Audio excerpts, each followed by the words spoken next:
Hey YNR fans! Waving hand, welcome to YNR Trends, your go-to spot for the juiciest Young and the Restless updates, shocking spoilers, and all the drama you can't stop talking about. From surprise returns to scandalous twists, we break it all down for you, every day. So grab your coffee, hit that subscribe button, and let's dive right into Genoa City's hottest gossip.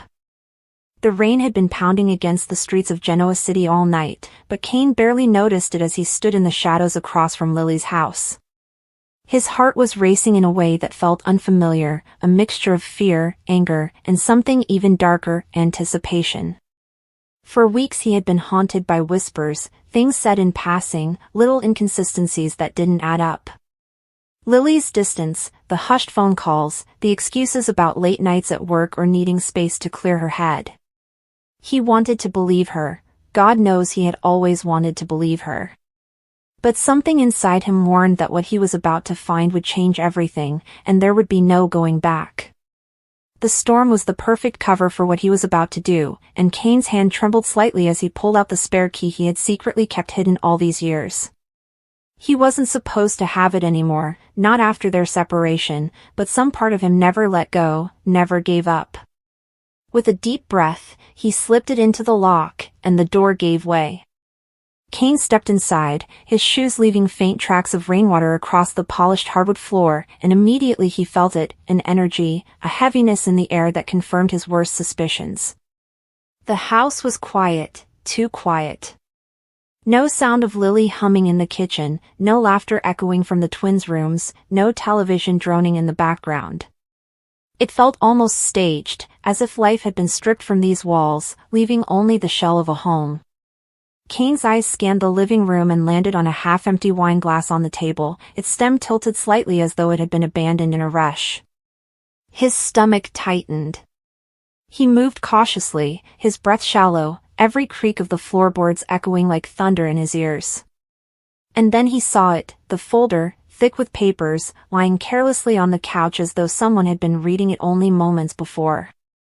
Something about it drew him closer, and before he could stop himself, Kane reached down, his fingers brushing the edge of the documents. He told himself not to look, that it wasn't his right, but curiosity and desperation overpowered reason. He flipped open the folder and froze. There, staring back at him, were photos, emails, and letters, evidence so damning it nearly knocked the wind out of him. Names leapt off the pages, Damien, Holden, and Lily's own handwriting tangled up in lies. Betrayal had a face now, and it was sharper, more painful than Kane ever imagined. Kane staggered backward, clutching the folder to his chest as though it might explode. The betrayal wasn't vague or speculative anymore, it was raw, detailed, undeniable. Lily had been seeing Damien, not just casually, not just in passing, but intimately, deeply. The letters spoke of longing, of stolen moments, of promises whispered in the dark. And worse, there was mention of Kane himself, not as a man loved or respected, but as an obstacle, a shadow of the past that Lily was desperate to shed. His throat tightened, and for a moment he thought he might collapse right there in the middle of the living room. Anger came next, hot and violent, flooding his veins until his hands shook. He pressed them against his face, struggling to breathe, his mind screaming with images of Lily in Damien's arms, laughing the way she used to laugh with him. He wanted to shout, to break something, to make the walls feel the rage that consumed him. But before Kane could act, he heard a sound, a faint creak from upstairs, the unmistakable sign that he wasn't alone. His heart leapt, and every instinct told him this confrontation was about to become real.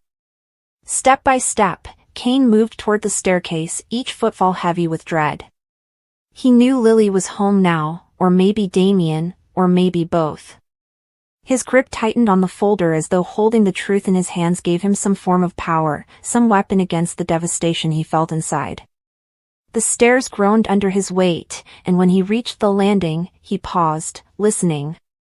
A muffled voice came from behind the bedroom door, and he recognized it instantly. It was Lily's, soft but tense, as if caught in a confession.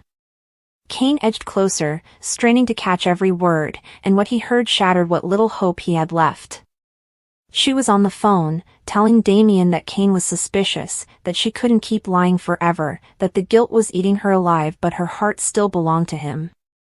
Kane's breath caught in his throat. The words "my heart belongs to you" seared into his mind like fire. He pushed the door open without thinking, and Lily's eyes widened in shock as she spun around, the phone slipping from her hand.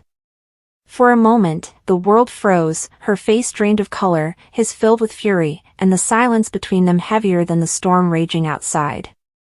The sudden, violent intrusion of Kane into the domestic sanctuary of Lily's home stands as one of the most pivotal and emotionally charged sequences in the recent narrative history of The Young and the Restless.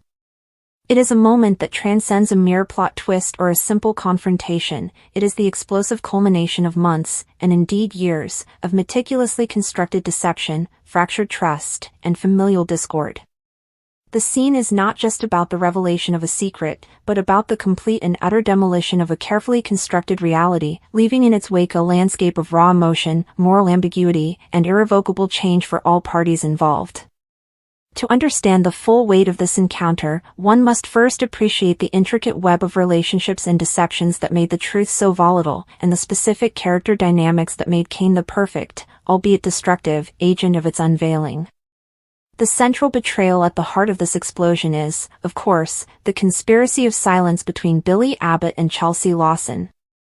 Their decision to conceal the truth from Lily and the entire Newman Abbott universe regarding the circumstances of Connor's mental health crisis was a ticking time bomb. Their motivations, while flawed, were rooted in a twisted form of compassion and self-preservation. Billy, ever the impulsive and emotionally driven figure, acted from a place of deep-seated guilt and a desire to protect his nephew, Connor, from further trauma. He saw himself as shielding the child from the judgment and chaos that would inevitably follow the revelation that his mother, Chelsea, had experienced a severe breakdown, one so profound it directly contributed to his own. Chelsea, grappling with immense shame and fear, clung to Billy's offer of a lifeline, a chance to rebuild her stability and her relationship with her son without the terrifying stigma of her actions being publicly dissected. Together, they constructed a fragile narrative, a house of cards built on the foundation of a single, devastating omission.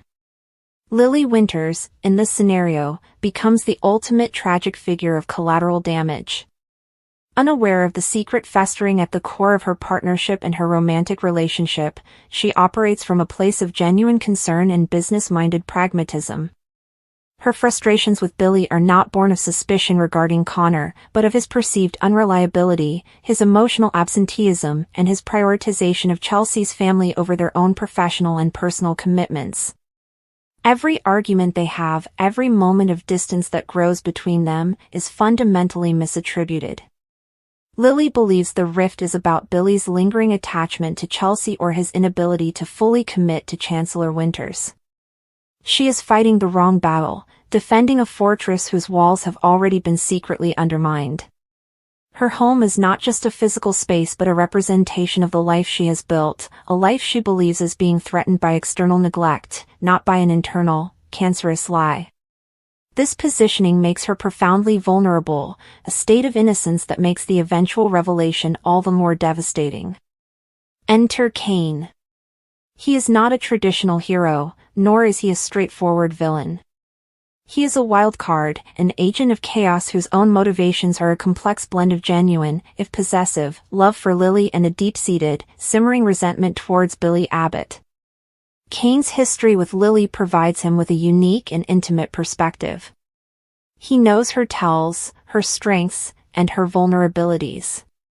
He has witnessed the arc of her relationship with Billy from its periphery, and his instincts, sharpened by jealousy and a desire to protect what he sees as his rightful place in her life, scream that something is profoundly wrong.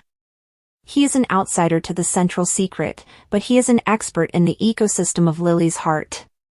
His investigation is not one of corporate espionage or legal discovery, it is a personal inquest driven by a gut feeling that the man in Lily's life is unworthy and is, in some undefined way, causing her pain. His sudden, forceful entry into her home is therefore symbolic on multiple levels. It is a literal violation of her physical security, a shocking breach of privacy that signals the imminent breach of her emotional and psychological security. He does not ring the doorbell. he shatters the calm.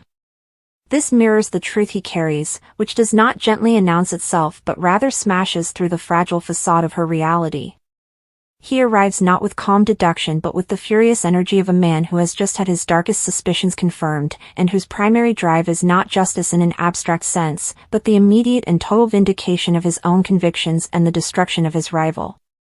He is the bearer of bad news, but he delivers it not as a messenger, but as an avenger. The confrontation itself is a masterclass in high-stakes soap opera drama, where dialogue, subtext, and performance collide. Kane's accusations are not polite inquiries, they are direct, brutal, and uncompromising.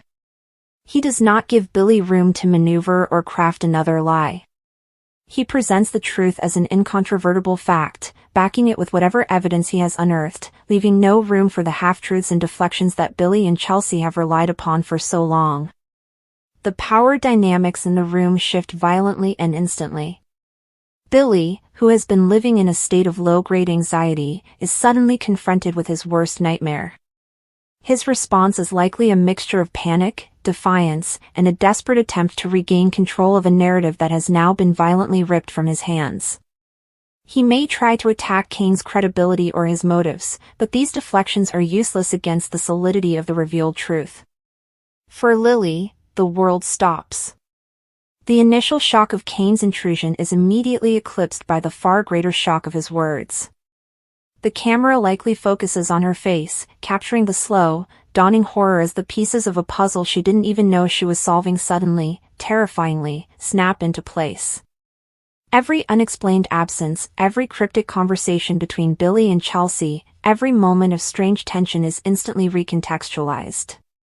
The betrayal is multidimensional. It is the betrayal of her partner, the man she loved and trusted, who looked her in the eye and constructed elaborate fiction. It is the betrayal of her business partner, who jeopardized the stability and integrity of their company for a secret that was never his to keep alone. And perhaps most painfully, it is the betrayal of her own perception. She is forced to confront the fact that her reality has been a lie, that her judgments were based on false premises, and that the person she was building a future with was a stranger capable of a breathtaking deception. The aftermath of this scene is where its true analysis deepens, moving beyond the initial shock to explore the complex emotional fallout. Billy's betrayal is not a simple, malicious act. It is a catastrophic error in judgment born from a flawed but recognizably human place. This does not excuse it, but it complicates the emotional response, moving it beyond pure anger into a more devastating territory of profound disappointment and the death of trust. Lily's pain is not just that she was lied to, but that the man she loved believed her incapable of handling the truth with compassion, that he chose to ally with Chelsea in a secret that intimately affected their lives, and that he allowed their relationship to suffer and fracture under the weight of a lie rather than confront the difficult truth. For Kane, his victory is Pyrrhic. He has proven himself right. He has exposed the villain and, in his mind, freed the princess from the tower. But in doing so through such a violent and invasive method, he may have simultaneously shattered any chance of being the one to comfort her. Lily is not a prize to be won by discrediting the competition. Her world has been destroyed, and the man who delivered the news, however accurate, did so with the subtlety of a sledgehammer. His actions, while revealing the truth, also reveal his own obsessive nature and his willingness to tear down Lily's entire world to serve his own agenda. This creates a fascinating moral ambiguity. Is Kane a hero for uncovering a truth that desperately needed to be told? Or is he a villain who weaponized that truth for personal gain, causing maximum damage in the process? The narrative wisely refuses to easy answer, leaving the audience to sit with the discomfort of both perspectives. Furthermore, the ripple effects extend far beyond the three people in the room. Chelsea's carefully reconstructed life is instantly demolished, her shame and trauma now public knowledge, likely sending her into a tailspin and potentially undoing any progress she has made with Connor. The Abbott and Newman families are thrown into chaos, forced to pick up the pieces and choose sides in a conflict built on a foundation of good intentions gone horribly awry. Connor himself becomes the ultimate symbol of the tragedy. The child everyone sought to protect becomes the center of a maelstrom of adult conflict, his well-being now more threatened by the explosive revelation than it ever was by the secret. In conclusion, the moment Kane breaks into Lily's house and unleashes the truth is a quintessential example of soap opera storytelling operating at its peak. It is a narrative vortex that draws in years of character history, complex motivations, and deeply entrenched familial conflicts. It functions as the explosive climax of a long-simmering plotline, but its true brilliance lies in its function as a catalyst. It does not provide resolution, it creates a new, more complicated world of aftermath. It forces every character to confront not only the actions of others but their own capacities for deception, forgiveness, and judgment. The scene dismantles the old order, the flawed piece of the lie, the stability of the misunderstood relationship, the perceived roles of hero and villain, and leaves behind a raw, emotional void from which new alliances, new conflicts, and new depths of character must inevitably emerge. It is a testament to the power of truth as a destructive and cleansing force, and a reminder that the walls we build to protect ourselves can often become the very things that imprison us, waiting only for the right, or wrong, person to kick the door down.